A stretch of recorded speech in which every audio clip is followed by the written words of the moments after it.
Alarms tore through the metal walls before my eyes even opened. Red light spilled across the ceiling of my chamber, flashing in short, angry bursts. I did not need anyone to tell me what that meant. After 11 years of waiting in that frozen sleep, my body remembered danger faster than my mind could catch up. I pulled the breathing tube from my throat and coughed hard, my lungs burning as they filled with real air for the first time in over a decade. My name is Ethan Cole, and the last thing I remembered before the sleep was a promise. A promise that when I woke up, the galaxy would either be ready for us, or it would regret waking me up at all. The chamber door slid open with a hiss, and Lena Marsh stood there, already dressed, already armed, her face pale under the emergency lighting. "They found us," she said. "The Dominion ships are in orbit. Get up, Ethan, now." I did not ask questions. There was no time for questions.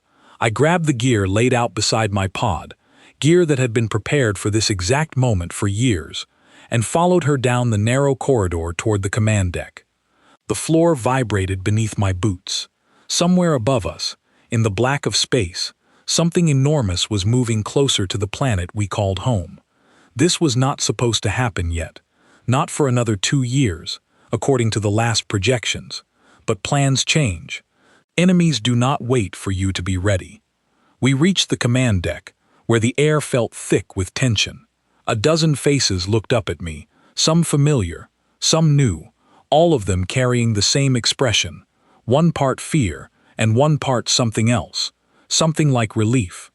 Like they had been waiting for someone to walk through that door and tell them it was finally time. Daniel Pierce stood at the main console, his fingers moving fast across the controls. He was younger than me, barely out of his 20s, but he had a mind sharper than anyone else on this base. When he saw me, he straightened up. "Ethan, you picked a good time to wake up," he said, trying to force a smile that did not quite reach his eyes. 3 Dominion cruisers just dropped out of hyperspace above the northern hemisphere. They are broadcasting an old surrender code, the same one they used when they first sealed us in. I felt my jaw tighten. The surrender code, the same message the Empire used decades ago when they told humanity to kneel or be erased. Back then, we had no choice. Now things were different. "Do they know what we have built down here?" I asked. Lena shook her head. "Their scans are old. They still think this planet is a containment zone. Nothing more than a graveyard with a few scattered survivors.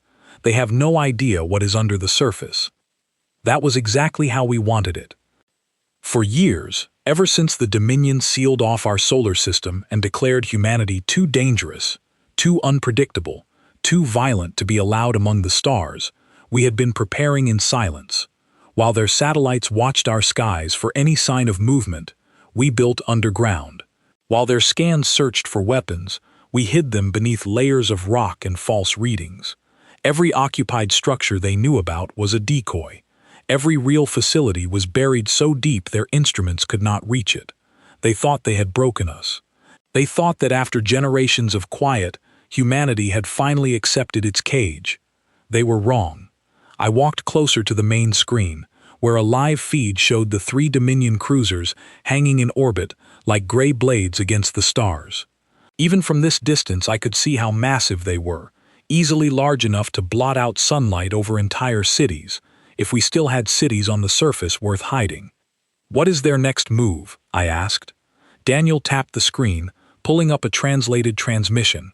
"They are requesting confirmation that the quarantine remains intact. Standard procedure, according to old records. If no one responds, they send down an inspection team. And if someone does respond..." He hesitated. "Then it depends on what we say." Every eye on that deck turned toward me. I understood the weight sitting on my shoulders in that moment. This was not simply about survival anymore. This was about the choice we had feared and prepared for since before I was even born. Since the first day the Dominion decided to lock an entire species behind an invisible wall in the sky and call it justice. I looked around the room slowly, at every face waiting for direction. Grace Linden stood near the back, arms crossed, her eyes steady despite the fear I could sense underneath. Owen Blake leaned against a support beam, jaw clenched, ready to move the moment I gave the word. These were not soldiers born into war. These were engineers, scientists, farmers, teachers, people who had spent their whole lives training for a fight they hoped would never come. But it had come. "Send a response," I said finally. "Tell them the quarantine is intact." A murmur passed through the room. Lena's eyebrows lifted slightly, but she trusted me enough not to question it out loud. "Not yet." "You want to stall them," Daniel said, understanding immediately. "I want them to relax," I answered. "The moment they think everything is exactly the way they left it, they get careless. That is when we move." Daniel nodded and began composing the message, his fingers steady despite the pressure. Within moments, our reply shot upward through the atmosphere, carrying the same tired, defeated tone the Dominion expected to hear. A tone of surrender.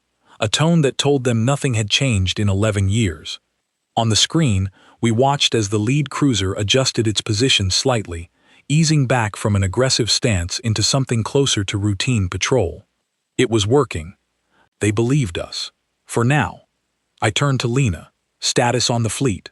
"Ready," she said. "Every ship is cloaked and sitting exactly where you left them before you went under. Crews are trained. Weapons are calibrated. We have been running simulations every single day since containment began, Ethan. We are not the same people the Dominion sealed away."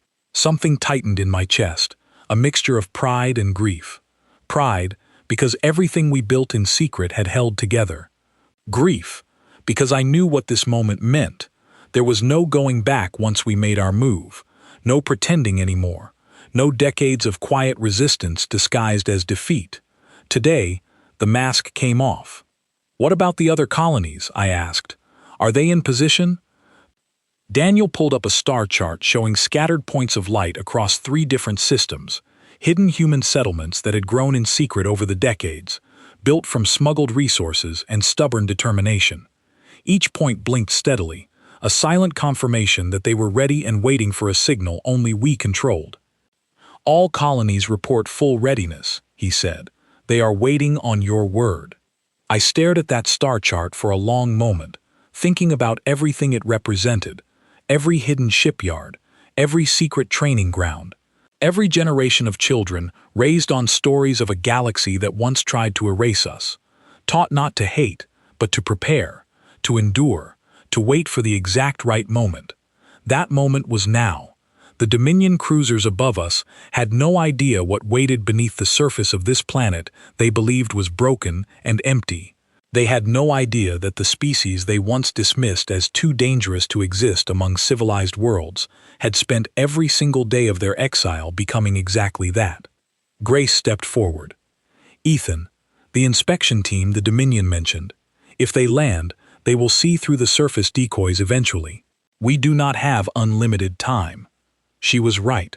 Whatever we chose to do, we needed to choose it soon.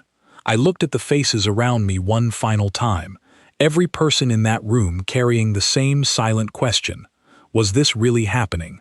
Was this really the day? "Let them land," I said. "Let their inspection team walk right into what they think is an empty ruin." Owen frowned. "And then?" I felt a calm settle over me, the kind of calm that only comes when years of preparation finally meet the moment they were built for. "And then we show them exactly how unprepared they are," I said. The room fell silent, but it was not the silence of fear. It was the silence of people finally understanding that the waiting was over. Lena gave a small nod and moved toward the communication array, ready to relay my orders across every hidden colony in our small, quiet corner of the galaxy. Above us, the Dominion cruisers continued their slow patrol, confident and unaware, circling a planet they believed had long since stopped fighting back. They had sealed us away because they feared what we might become if left alone among the stars. They had judged us dangerous, unpredictable, impossible to control, and decided the safest solution was silence and isolation. But silence, I had learned, was not the same as surrender. And as the first Dominion shuttle broke through the atmosphere, descending toward the surface ruins they believed were empty, I allowed myself one final thought before the fight truly began. They should have remembered why they were afraid of us in the first place. The shuttle's engines roared closer, cutting through gray clouds that hung low over the abandoned-looking landscape above our base. From the command deck, we watched its descent path curve directly toward the largest decoy structure, exactly as we had planned for years. Every instrument they carried would tell them this was nothing but a lifeless ruin. Every sensor would confirm what they already believed. Daniel's voice was quiet but steady. They are entering the outer perimeter. I felt my pulse steady rather than race, an old discipline returning to me even after 11 years asleep. Around me, the crew moved with quiet precision, checking systems, confirming positions, preparing for a sequence we had rehearsed 1,000 times in simulation, but never once in reality. Lena stood beside me, her eyes fixed on the descending shuttle. Once they land, there is no undoing this. I know, I said. She glanced at me, searching my face for any trace of doubt. She found none, because I had none left to give. Every year of hiding, every year of watching our people live smaller than they were meant to live, had led to this single breath before everything changed. The shuttle touched down in a cloud of dust, exactly where we expected. Its landing ramp lowered, and a small group of Dominion soldiers stepped out onto the surface, weapons raised out of habit rather than actual concern, scanning a landscape they believed held nothing worth fearing. They walked further into the ruins, deeper into the trap none of them could see. I looked around the command deck one last time before giving the signal that would end 11 years of silence. Everyone, I said quietly, it is time to remind them why they were afraid of us. And with that, the first move in humanity's return finally began. The Dominion soldiers moved through the ruins with the lazy confidence of people who had never once questioned their own strength. I watched them through a hidden camera feed buried inside a cracked wall, their armor catching the pale morning light, their weapons carried low, almost carelessly. They believed they were walking through the remains of a defeated species. They had no idea they were walking through the front door of something far larger and far more alive than anything their scans had ever detected. Owen leaned over Daniel's shoulder, watching the same feed. They still think this place is empty. Let them keep thinking that, I said, for now. Before I gave any further orders, I needed the crew to understand exactly what we were dealing with, and exactly why we had waited this long. Some of the younger members on that deck had never lived under open sky. They had been born in these tunnels, raised on stories passed down from parents and grandparents who remembered a very different world. I closed my eyes for a moment, and the memories came easily, as if they had been waiting just beneath the surface for years, patient the same way we had been patient. I was only a child when the Dominion first arrived above Earth. I remembered standing beside my mother on a rooftop in a coastal city, watching strange lights gather in the evening sky, more ships than anyone could count, forming a slow, deliberate ring around our entire planet. At the time, none of us understood what was happening. Some people believed it was first contact, a moment humanity had dreamed about for centuries. Governments scrambled to respond, scientists rushed to study the signals, and for exactly one day, the entire world held its breath in something close to hope. That hope did not last. The Dominion did not come to greet us. They came to judge us. Their envoys descended in ships shaped like curved blades, cold and precise, landing in cities across every continent within hours of each other. I remembered the broadcasts, translated through devices none of our scientists understood, calm voices explaining that humanity had been observed for generations, studied from a distance, and found to be a threat too significant to ignore. They spoke of our history stretched across centuries of conflict.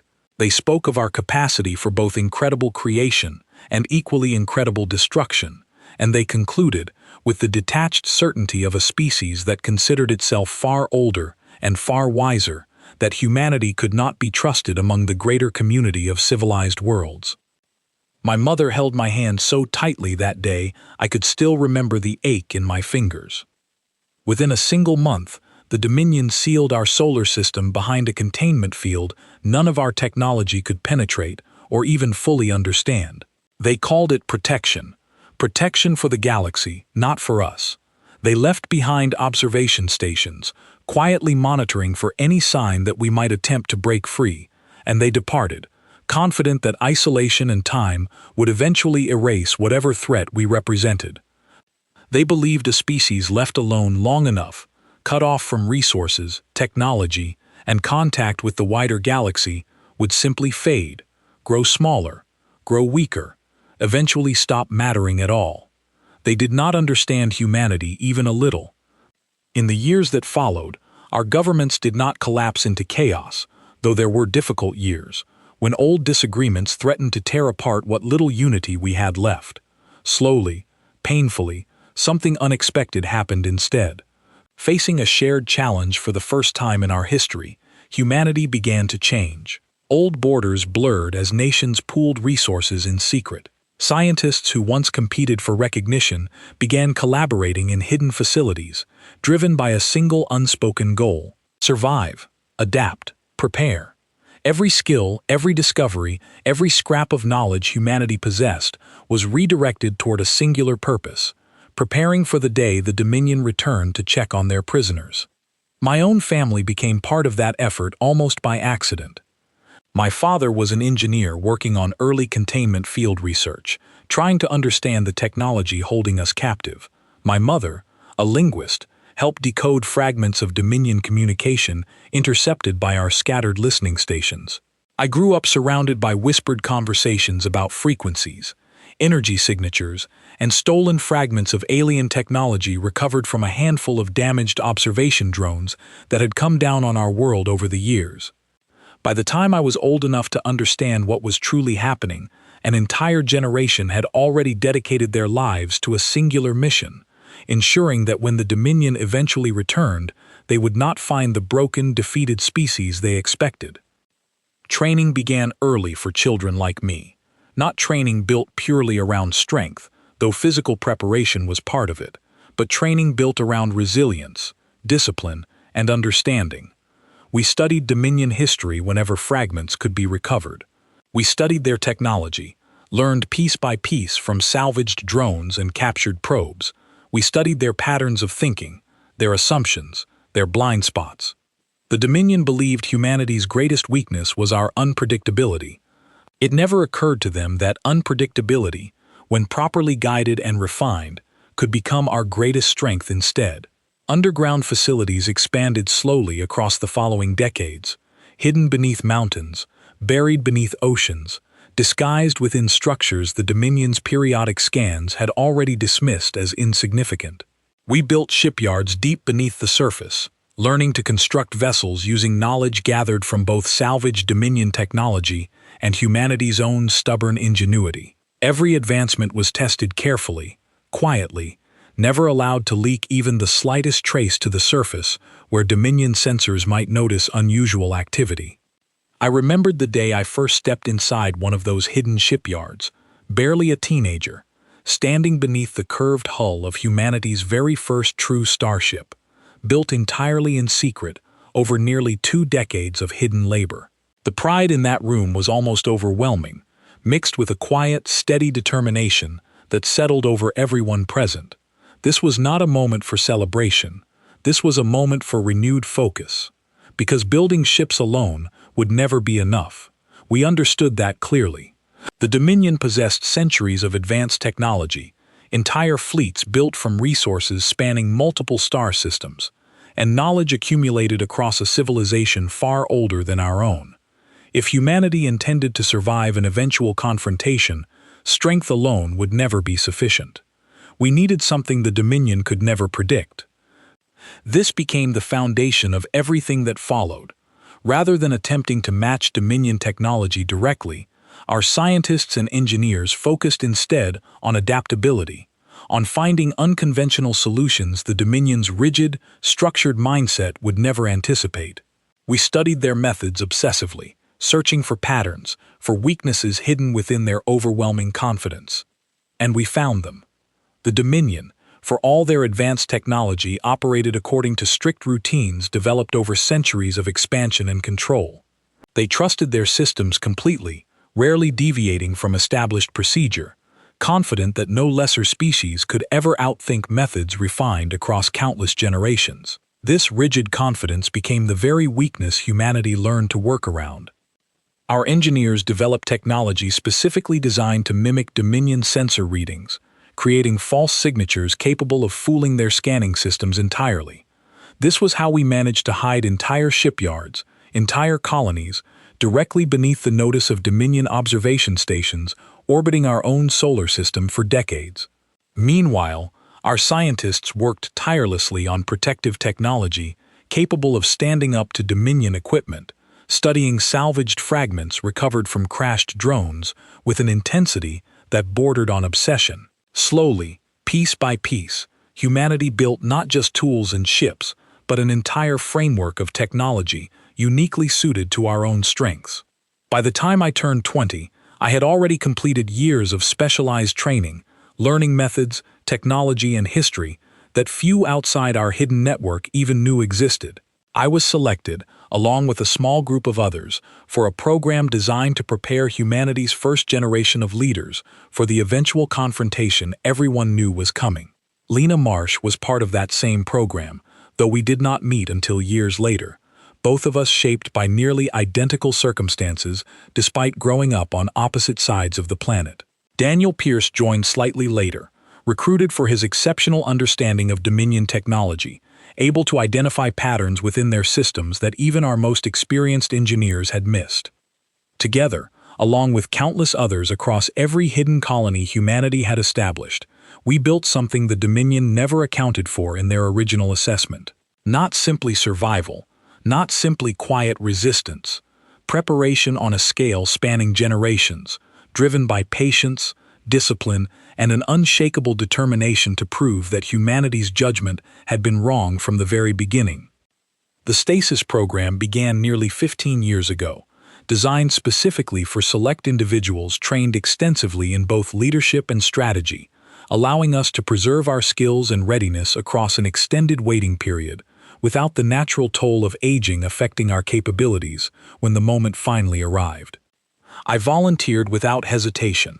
I understood exactly what it meant, understood that I might wake to find our carefully constructed plans exposed, our hidden colonies discovered, everything we built for decades undone in a single moment of Dominion retaliation. But I also understood the alternative, waiting without proper preparation, facing the Dominion's eventual return with nothing but hope and desperation, the same way we had faced their arrival generations earlier. I chose preparation over uncertainty every single time. Standing now on the command deck, watching Dominion soldiers walk carelessly through ruins we had spent decades disguising, I understood clearly that every sacrifice, every year of hidden labor, every generation raised specifically for this moment, had led directly to what was about to happen. The Dominion believed they understood humanity completely. They believed isolation and time had accomplished exactly what they intended, reducing us to a scattered, harmless remnant of our former selves. They had no idea that isolation had done the exact opposite. It had given us time to become something far more capable than the species they originally feared. Grace's voice pulled me back to the present moment. "Ethan, the inspection team is approaching the primary decoy structure. They will reach the false entrance within minutes."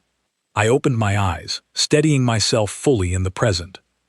Everything we had built, every sacrifice made across 3 generations, was about to be tested for the very first time. And I intended to make certain the Dominion understood exactly what they had truly created, the moment they decided humanity was too dangerous to leave among the stars. The Dominion inspection team reached the false entrance exactly on schedule, exactly as our simulations had predicted 100 times before. I watched their leader pause at the threshold, a tall figure with pale gray skin and narrow, calculating eyes, studying the structure with the bored patience of someone who expected to find nothing at all. His name, according to the intercepted Dominion communication Daniel had decoded, was Commander Cale Dren. His voice carried the same flat, unbothered tone I remembered from the old broadcasts of my childhood, the same tone that had once told an entire planet it was too dangerous to exist freely among the stars. Structural integrity confirmed, Dren said into his communicator, his words translated instantly by our own systems. No signs of activity. Recommend closing this sector from the inspection route. I felt something settle in my chest, cold and steady. He was already preparing to leave, already convinced there was nothing here worth his attention. Exactly what we needed him to believe, right up until the moment it stopped mattering what he believed at all.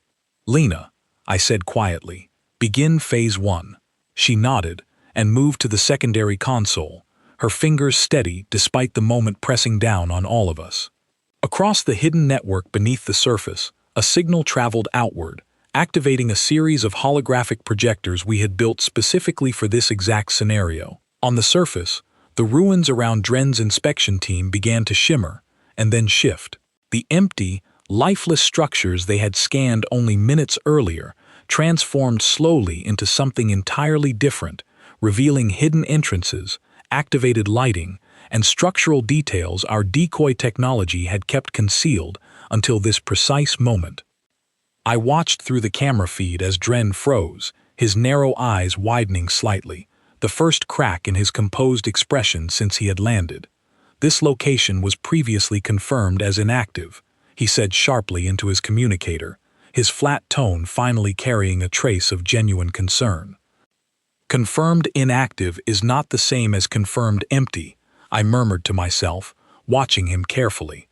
Behind him, his soldiers raised their weapons instinctively, scanning the sudden appearance of structures that should not have existed according to every piece of data their empire had gathered over decades of observation.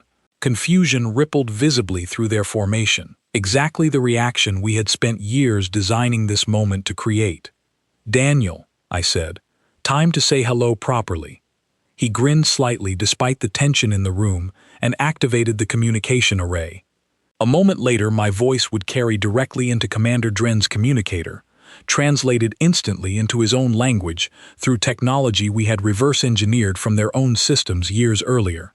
"Commander Dren," I said calmly, "welcome back to Earth." Silence followed for a long moment. Then his voice returned, cautious now, carefully controlled. "Identify yourself." "My name is Ethan Cole," I said. "I believe your records may have listed my species as extinct, or close enough to it that further observation was considered unnecessary." Another pause, longer this time. I imagined him processing this information, trying to reconcile decades of confident Dominion reports with the impossible reality standing directly in front of him. "Our scans indicated minimal remaining population," Dren said finally, his tone shifting into something more measured, more careful. "Scattered survivors. No organized structure, no technological capability." "Your scans were accurate," I said. 11 years ago." I let that statement sit for a moment, watching through the feed as his soldiers exchanged uncertain glances, their weapons still raised but their confidence visibly shaken. "You have violated containment protocols," Dren said, his composure returning slightly, falling back on procedure the way I suspected Dominion officers always did when faced with uncertainty. "This will be reported immediately to Dominion Command." "I would expect nothing less," I answered. "Report exactly what you see. I think your command will find it very interesting." Grace stepped closer to me, speaking quietly. "Ethan, their orbital cruisers are moving. They are repositioning." I had expected this. The moment Dren's inspection team confirmed something unusual, the cruisers above us would shift into a more defensive posture, preparing for whatever response protocol the Dominion had established decades ago for exactly this kind of unexpected discovery. "Let them reposition," I said. "It changes nothing about what happens next." On the surface, Dren's soldiers began retreating cautiously toward their shuttle, weapons still trained on the now visible structures surrounding them, uncertain of what threat, if any, actually existed. Dren himself remained motionless for a moment longer, staring directly into the nearest visible camera, his expression unreadable. "You understand," he said slowly, "that whatever this is, it changes nothing about your situation. Dominion forces vastly outnumber whatever resistance you believe you have prepared. This planet remains under our authority." I felt a small, humorless smile cross my face. This was exactly the response we had anticipated, the same overwhelming confidence that had defined every Dominion interaction with humanity since the very beginning. They still believed strength alone determined the outcome of any confrontation. "Commander Dren," I said calmly, "I want you to look very carefully at the structures around you. Consider how long they remained hidden from your Empire's scans. Consider what that suggests about everything else your records may have missed over the past 11 years. I watched him hesitate, his narrow eyes scanning the newly revealed structures with something that finally resembled genuine uncertainty rather than practiced authority. "Return to your ship, Commander," I said. "Report exactly what you witnessed today. I suspect your superiors will want to reconsider their assessment of this planet rather quickly." Without waiting for his response, I signaled Daniel to close the communication. The last thing I saw through the feed was Dren standing motionless amid the revealed structures, staring at something his entire understanding of humanity had insisted could not possibly exist. The inspection team retreated quickly after that, their shuttle lifting off within minutes, ascending rapidly back toward the waiting cruisers above. I watched the feed until the shuttle disappeared from view, and only then did I allow myself a slow, steady breath. "That went about as well as we expected," Lena said, though her voice carried a slight edge of tension despite her attempt at calm. "Better," Daniel corrected, studying the data scrolling across his console. "Their communication patterns are already shifting. I am picking up increased signal traffic between the cruisers and what looks like a priority transmission heading toward deeper Dominion space. They are already reporting this." I nodded slowly, understanding exactly what that meant. Word of what happened here would not stay contained to 3 cruisers in orbit above a single planet. It would travel outward, through Dominion communication networks, reaching command centers across the galaxy within days, carrying a message the Empire had never once expected to receive. Humanity had survived. Humanity had prepared, and humanity was no longer willing to remain silent. Owen approached the main console, his expression serious, despite the small flicker of excitement in his eyes. "Ethan, if their command receives this report, they will not simply send an inspection team next time. They will send a full response fleet." "I know," I said. "Are we ready for that?" he asked. I turned to face the room fully, looking at every person gathered there, every face carrying the weight of decades of preparation finally reaching its intended purpose. This was the question that mattered most. The question every single person in this room and every hidden colony across our small network of worlds had spent their entire lives preparing to answer. "We have spent generations preparing for exactly this moment," I said. "Every ship built in secret. Every technology developed in silence. Every child raised knowing exactly what today might require of them. We are not simply ready for their response fleet." I paused, letting the weight of the moment settle fully across the room. "We have been waiting for it." A quiet murmur passed through the command deck, not fear this time, but something closer to determination. Lena straightened slightly, her hand resting on the console beside her. Daniel's fingers continued moving steadily across his own controls, already preparing the next phase of coordination between our hidden colonies. Grace looked directly at me. "What is our next move?" I considered the question carefully before answering, aware that whatever I said next would shape everything that followed across the coming days.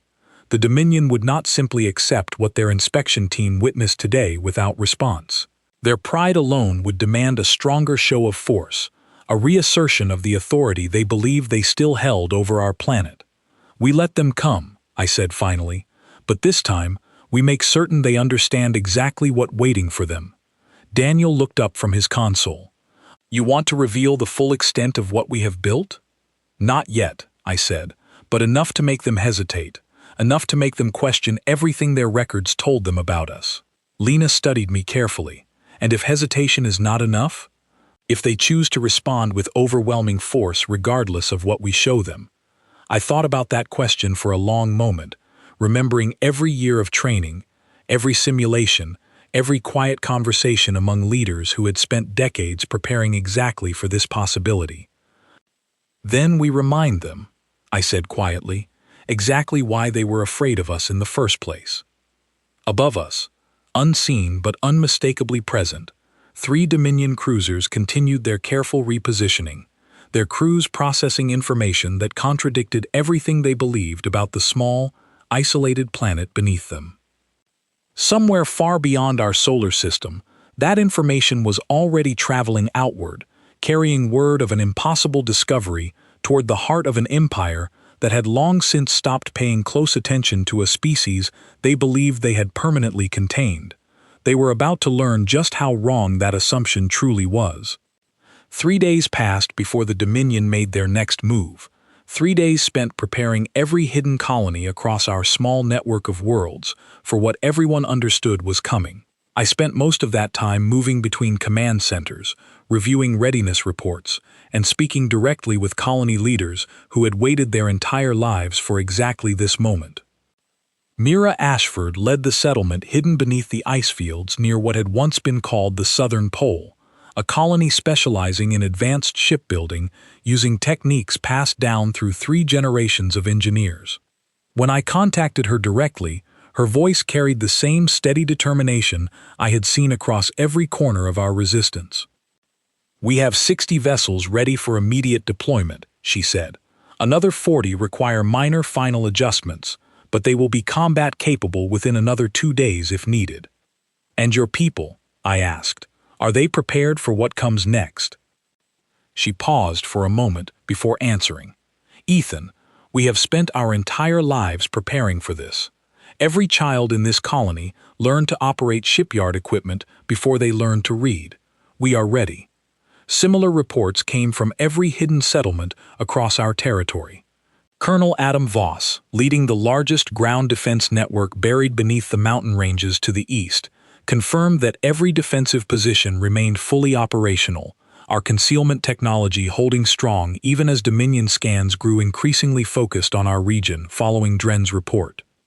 Captain Nora Finch, commanding our largest hidden fleet stationed within a debris field at the edge of our solar system, disguised as harmless asteroid clusters for over a decade, confirmed that every ship stood ready for immediate engagement the moment I gave the signal. By the 4th day, Daniel's monitoring systems detected exactly what we had been expecting, a massive surge in Dominion communication traffic, followed by the unmistakable signature of a significant fleet dropping out of hyperspace at the edge of our solar system. I asked, standing beside him, as data scrolled rapidly across his console. He studied the readings carefully before answering, his expression tightening slightly. Preliminary count suggests around 200 vessels, significantly larger than the initial inspection force. 200 ships, a number designed to overwhelm, to demonstrate exactly how insignificant our earlier show of resistance truly was in the eyes of an empire spanning countless star systems. Lena studied the same data over Daniel's shoulder. "They are not taking any chances this time." "No," I agreed. "They are not." I turned to address the entire command deck, aware that this moment would determine everything that followed. "Signal every colony. Full readiness. This is no longer a matter of waiting quietly. The Dominion has made their intentions clear." Within minutes, confirmation began arriving from every corner of our hidden network. Shipyards activated fully for the first time in decades. Defensive systems powered to maximum readiness. Hidden fleets began moving carefully into predetermined positions, still concealed but prepared for immediate deployment. As preparations continued across our network, Daniel intercepted something unexpected, a fragment of Dominion communication traveling between the approaching fleet and their central command, something that immediately caught his attention. "Ethan, you need to see this," he said, his voice carrying a note of surprise. I moved closer, studying the translated fragment displayed on his screen. It was a status report, sent from the approaching Dominion fleet toward their broader command network, but it contained something we had not anticipated. References to other reports, other incidents, occurring simultaneously across different regions of Dominion territory, entirely unrelated to our own situation. "What is this?" I asked.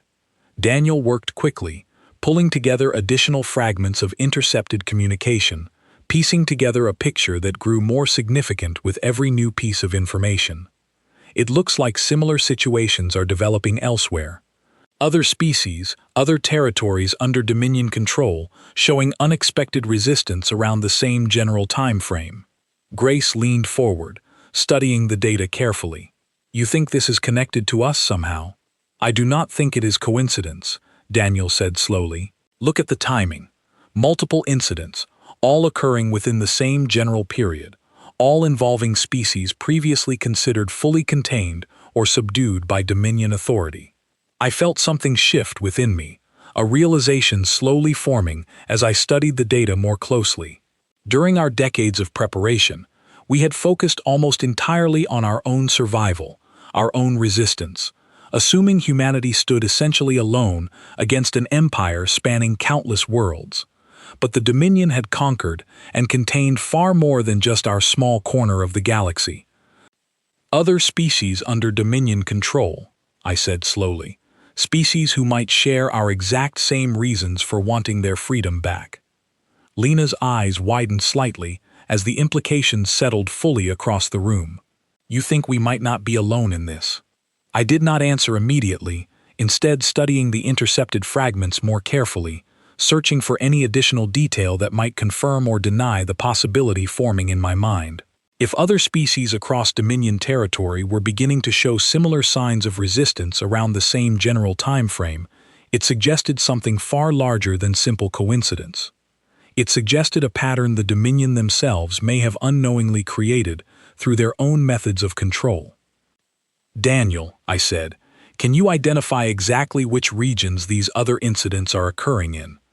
He worked quickly, cross-referencing the fragmented data against known Dominion territorial records our intelligence network had gathered over the decades. Slowly, a picture began forming, scattered points across multiple star systems, each representing a different species, each apparently experiencing their own version of exactly what we were experiencing now. If this pattern holds, Daniel said carefully, we may not be facing this confrontation as isolated as we originally believed. I understood immediately what this meant, both the opportunity and the risk it represented. If other species were indeed beginning to resist Dominion authority around the same time frame, it suggested a possibility for coordination, for shared resistance against a common threat. But it also meant the Dominion fleet approaching our solar system might not represent their full response capability if they were simultaneously managing similar situations across other regions of their territory. This changes our calculations significantly, Lena said. If the Dominion is stretched thin managing multiple emerging conflicts simultaneously, their ability to commit overwhelming force against any single location becomes limited. It also means we are not necessarily fighting this battle alone, I added. Even if we cannot directly coordinate with these other species right now, their resistance draws Dominion attention and resources away from our own confrontation. Owen studied the star map thoughtfully. Should we attempt to establish contact with any of these other resistance movements? I considered the question carefully. Establishing direct contact carried significant risk, particularly with Dominion communication networks likely monitoring for exactly this kind of coordination attempt. But the potential benefit of shared knowledge, shared strategy, and eventual cooperation against a common threat was significant enough to warrant careful consideration. Not yet, I said finally. Our priority remains handling the fleet currently approaching our own system. But Daniel, continue monitoring these other incidents closely. If an opportunity for safe contact emerges later, we will consider it carefully. He nodded, returning his attention to the console as the approaching Dominion fleet continued its slow, deliberate advance toward our solar system. Over the following hours, additional details continued arriving through our intelligence network, painting an increasingly clear picture of an empire far less unified and confident than their outward presentation suggested. Multiple species, multiple regions, each apparently reaching similar breaking points around the same general period, whether through independent circumstance or something deeper connected to patterns within Dominion control methods themselves. I found myself wondering, as reports continued accumulating, whether the very isolation and control tactics the Dominion had used against countless species across centuries had inadvertently created the exact conditions necessary for widespread, simultaneous resistance. Species pushed towards similar limits, developing similar patience, similar determination, waiting quietly for opportunities that seemed to be emerging now across multiple fronts simultaneously. Whatever the cause, the practical implications for our own situation remained clear. The Dominion fleet approaching our system, however overwhelming it appeared on the surface, likely represented a smaller portion of their overall military capability than they would have committed under different circumstances. "Fleet is entering the outer edge of our solar system," Daniel reported, his attention returning fully to the immediate situation. "Estimated arrival at planetary orbit within 6 hours." 6 hours, enough time for final preparations, but not enough time for hesitation or doubt. I turned to address the command deck fully, aware that everyone present understood exactly what those 6 hours represented, the culmination of decades of preparation, generations of sacrifice, all converging toward a single confrontation that would determine humanity's future among the stars. "Lena," I said, "confirm final positioning for our primary fleet."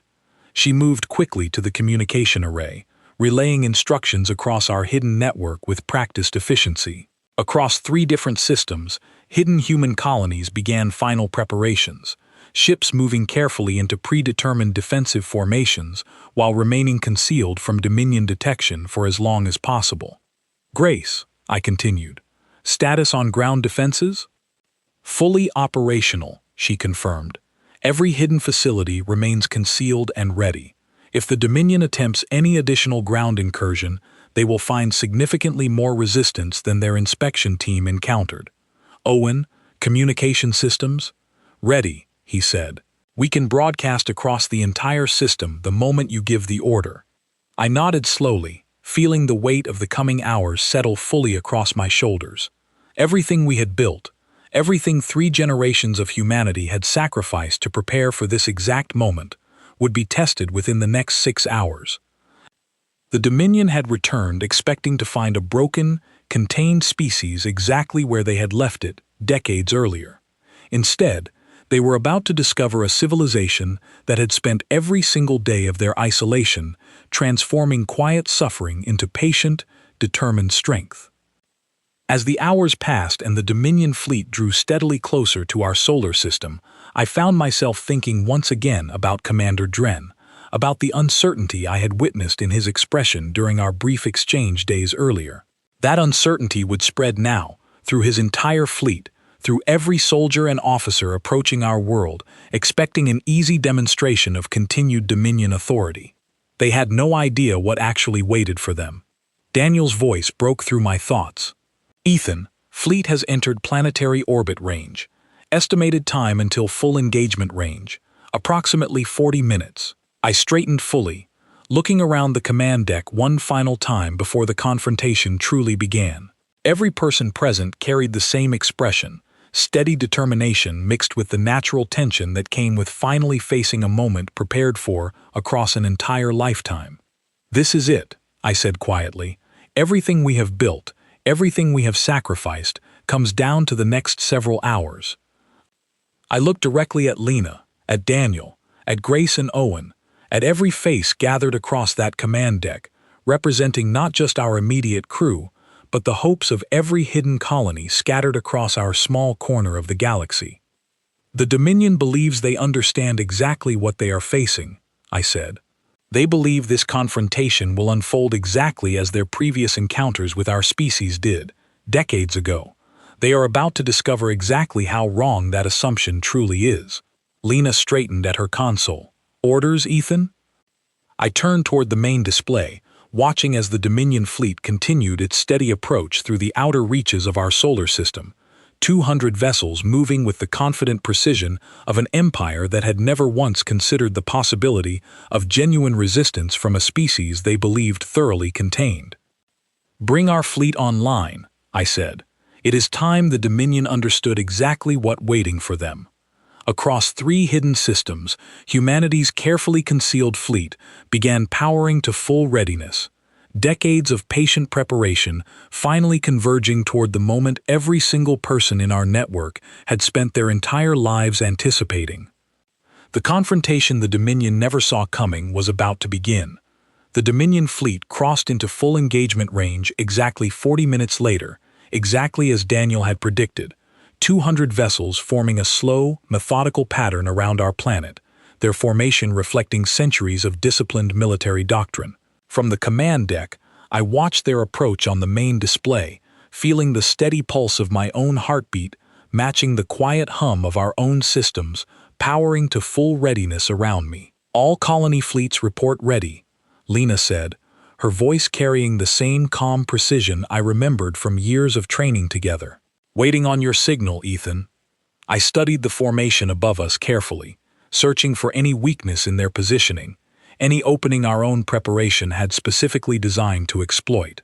Dominion doctrine favored overwhelming coordinated force, ships moving in tight, predictable formations, designed to project maximum strength while minimizing individual vulnerability.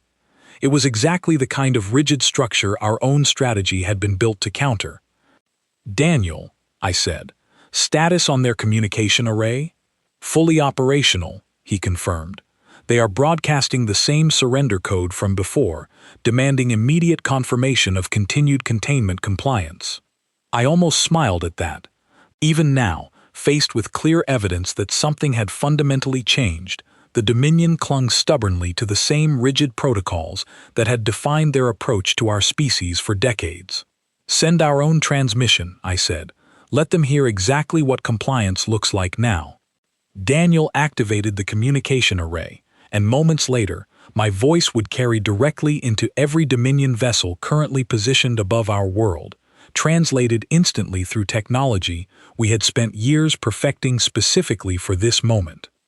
"This is Ethan Cole, speaking on behalf of Earth and every hidden colony humanity has established since your empire first sealed us away," I said, my voice steady despite the weight of the moment. "You arrived here expecting to find a broken, contained species. I imagine your inspection team already reported otherwise."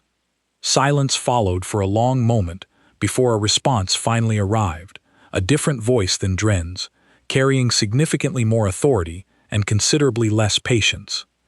"This is Fleet Commander Wisera Voth," the voice replied, cold and precise. "You are addressing the full authority of Dominion enforcement. Surrender immediately, or face complete neutralization of your remaining population." I felt the room tense around me, every person on that command deck understanding exactly what those words represented. Not simply a threat, but a genuine promise, backed by 200 vessels carrying more than enough firepower to make good on exactly that outcome. "Commander Voth," I said calmly, "I would ask you to consider something before proceeding further. Your empire spent decades believing this planet contained nothing but scattered, harmless survivors. You have already discovered how wrong that assessment truly was. I would suggest reconsidering what other assumptions your empire might currently be operating under." "Your resistance changes nothing," Voth replied sharply. "Whatever limited technology your species has managed to develop in isolation cannot possibly match the full military capability of Dominion forces." "Perhaps not," I admitted, "but limited technology was never our greatest advantage, Commander. Patience was, and we have had decades to practice it." I nodded toward Lena, and she immediately transmitted the signal we had prepared specifically for this moment. Across 3 hidden systems, humanity's concealed fleet began emerging simultaneously from positions the Dominion's sensors had never once detected, ships appearing from behind asteroid fields, from beneath planetary shadows, from concealment technology developed specifically to remain invisible until the exact moment we chose to reveal ourselves. 200 Dominion vessels suddenly found themselves surrounded by nearly 300 human ships, emerging from every direction with practiced, coordinated precision. I watched through our sensors as confusion rippled visibly across the Dominion formation, their rigid discipline momentarily disrupted by an outcome their strategic planning had never once anticipated. Ships that moments earlier had projected overwhelming confidence suddenly found themselves reassessing an engagement they believed had already been decided in their favor. Impossible, Voth's voice returned, carrying genuine shock beneath her attempt at composure. Our scans indicated no additional vessels within range. Your scans have been wrong about this system for decades, Commander, I replied. I would have thought that lesson was already clear. Captain Nora Finch's voice cut through our internal communication channel, calm and steady despite the tension of the moment. Ethan, our fleet holds complete surrounding position, awaiting further instruction. I studied the display carefully, watching the Dominion formation attempt to reorganize in response to their sudden change in circumstances. This was the moment everything had been building toward, the moment where decades of preparation would either prove sufficient or fall painfully short against an empire spanning countless star systems. Commander Voth, I said, returning my attention to the open communication channel. I want to make something clear before this situation escalates any further. We did not spend decades preparing for this moment because we wanted conflict with your empire. We prepared because your empire left us no other choice. The moment you decided an entire species deserved permanent isolation based on judgment passed without our consent or input. I paused, letting that statement settle across every Dominion vessel currently listening to our exchange. We are not here today seeking to conquer anything beyond our own freedom, I continued. We are here to demonstrate, clearly and completely, that humanity will never again accept isolation and control imposed by any outside authority, regardless of how vast that authority believes itself to be. Silence stretched across the channel for several long moments. I could only imagine the rapid calculations happening aboard Voth's command vessel, weighing the sudden reality of our surrounding fleet against decades of Dominion confidence built on the assumption of humanity's continued weakness. You believe this changes anything, Voth finally responded, though her earlier confidence had noticeably diminished. Even surrounded, our vessels remain significantly more advanced than anything your limited technology could possibly produce. Perhaps, I said again, but advanced technology means very little when your empire's entire strategic doctrine depends on predictable, rigid engagement patterns your enemies can study and counter over decades of patient observation. I signaled Daniel, and he immediately activated the secondary phase of our prepared response, technology developed specifically to exploit the exact vulnerabilities our engineers had identified within Dominion systems over years of careful study. Across the surrounding formation, targeted disruption fields began interfering precisely with Dominion communication and coordination systems, isolating individual vessels from their broader fleet network without causing any lasting harm to the ships themselves or their crews. What is happening? Voth demanded, her composure finally beginning to crack fully. Our fleet coordination systems are failing. Consider it a demonstration, Commander, I said. We have spent decades studying every aspect of your empire's technology and tactics. We understand your systems far more intimately than you currently understand ours. This confrontation does not need to end in destruction for either side, but it will end with your empire recognizing humanity's right to exist freely among the stars, without the threat of renewed containment hanging over our future. Another long silence followed, broken finally by a different voice entering the communication channel, quieter than Voth's, carrying a tone I recognized immediately. "This is Commander Dren," the familiar voice said.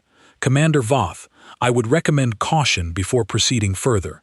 I witnessed firsthand what this planet has managed to accomplish. Their capabilities exceed anything our previous reports indicated." I felt a small measure of satisfaction at hearing Dren's voice again, understanding that our earlier encounter had clearly left a lasting impression significant enough to influence his recommendation now, even as his own fleet commander considered escalating this confrontation further.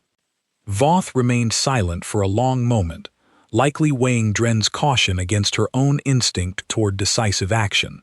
Finally, her voice returned, considerably more measured than before. "What exactly are you proposing, Cole?" she asked. I felt the weight of this moment fully, understanding that whatever I said next would shape not just the immediate outcome of this confrontation, but potentially humanity's entire relationship with the wider galaxy moving forward. I am proposing exactly what your empire denied us decades ago, I said. Recognition, not as a threat requiring permanent containment, but as a species capable of determining our own future, exactly like every other civilization your empire has encountered across the stars.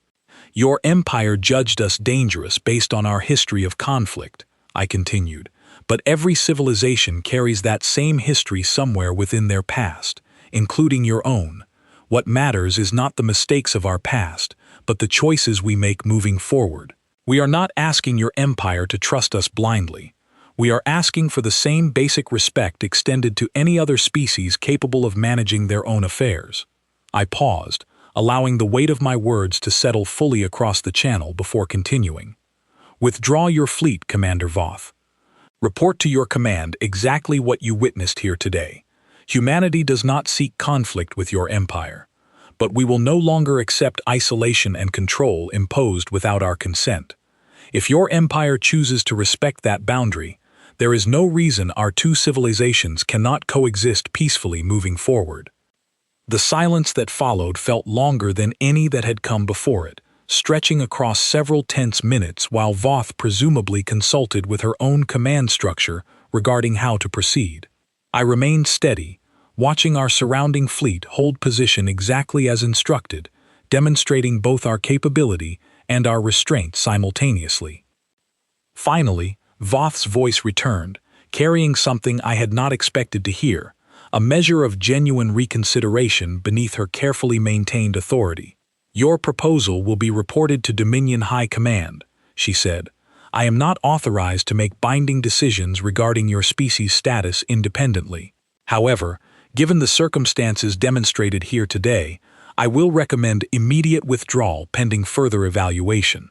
I felt something loosen slightly in my chest, the first genuine breath of relief I had allowed myself since waking from stasis days earlier.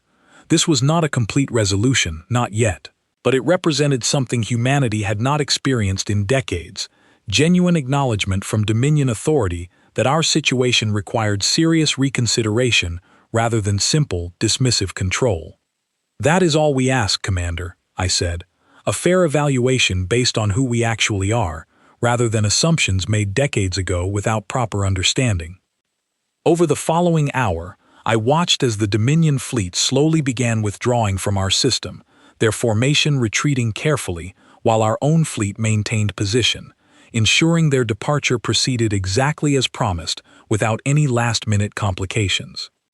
As the final Dominion vessel disappeared from our sensors, a quiet, collective breath seemed to pass across the entire command deck, decades of tension finally beginning to release, even as everyone present understood this moment represented a beginning rather than a true conclusion.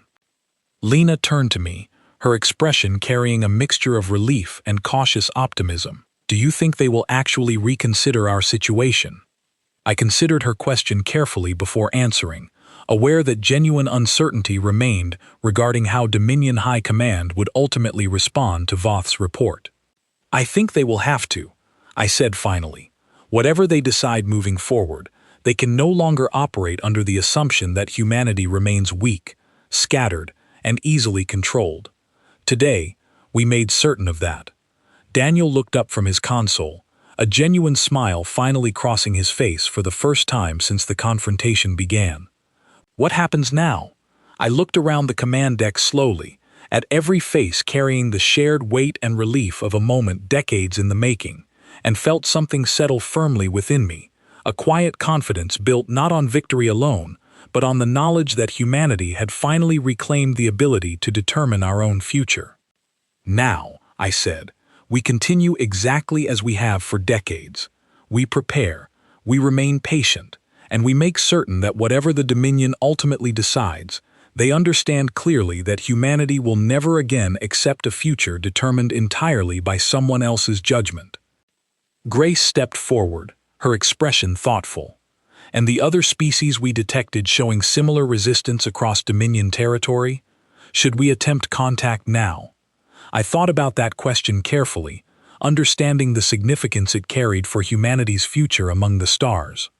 If other species across the galaxy were indeed reaching similar breaking points regarding dominion control, there existed genuine possibility for building relationships extending far beyond simple survival, relationships built on shared experience and mutual respect between civilizations that had each endured their own version of unjust isolation.